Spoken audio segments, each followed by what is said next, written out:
Courage the Cowardly Dog had tons of dark, creepy overtones and just as many adult undertones, and that's why it was one of the greatest shows on Cartoon Network. But just because it was a kids show doesn't mean it didn't have a ton of dirty jokes. I'm Whitney Van Lanningham, and these are the dirtiest dirty jokes in Courage the Cowardly Dog. Number 6. In this episode, Eustace takes Courage with him to get an experimental hair procedure done to cure his baldness.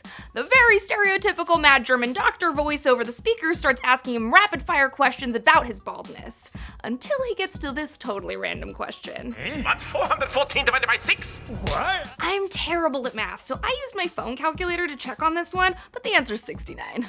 Number 5. When Eustace gets sick, Courage shows Muriel how to look up a cure for him on the internet. But Muriel gets nosy and accidentally pushes the porn button. Who knew desktops had a built-in porn button? What does this one do? Oh my! If I ever caught Pugsley watching porn with a cheesy-ass soundtrack like that, I'd be shocked. Not because he was into sex stuff itself. My pug had a boner for more than 4 hours one time because he'd been humping so much and I had to rush him to the emergency vet, so nothing shocks me now. I'd just be really sad that he had such shitty taste in porn. Number 4. Anybody named Freaky Fred's gotta have some weird sexual proclivities, right? When we first meet Fred, he basically lets us know that he's into some kinky shit right off the bat. My name is Fred, and I've been very naughty. Eustace goes on to explain that Freaky Fred is a freaky barber, aka a barber who's kinda like Sweeney Todd minus all the murdering people and shoving them into pies, and instead he just shaves them.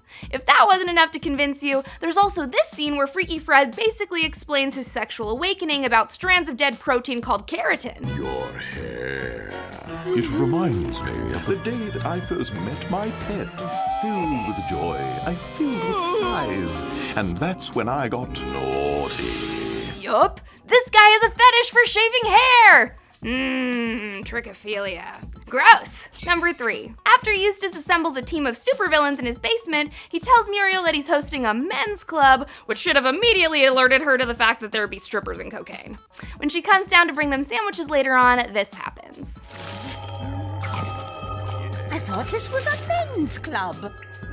Eustace! And that's how you find out that your husband is f***ing an exotic dancer. Number 2. When a fox tries to kidnap a sleeping Muriel to make Cajun stew out of her, Courage has to save the day by pulling a bunch of Wile E. Coyote stunts on the fox. At one point, he runs him off the road into the lake. That's when the fox says this. That dog, he's becoming a real pain in my... That fox was 100% about to say the ass word. Number 1. This episode had so many adult jokes, it was rumored to be the reason why the show was canceled in 2002. First of all, Bunny and Kitty were totally the greatest star-crossed lesbian lovers I've ever seen. Their romance is so pure and true. Kitty helps Bunny escape from her abusive relationship with Mad Dog, and you can't tell me it's not because they're doing some scissoring behind the scenes. This whole episode is about how Mad Dog is abusing Bunny because Bunny's cheating on him with Kitty. He even says this. If I even smell Kitty, I'll bury the two of you. He just threatened to kill his girlfriend if she comes home smelling like pussy. When she tries to run away from him, this happens.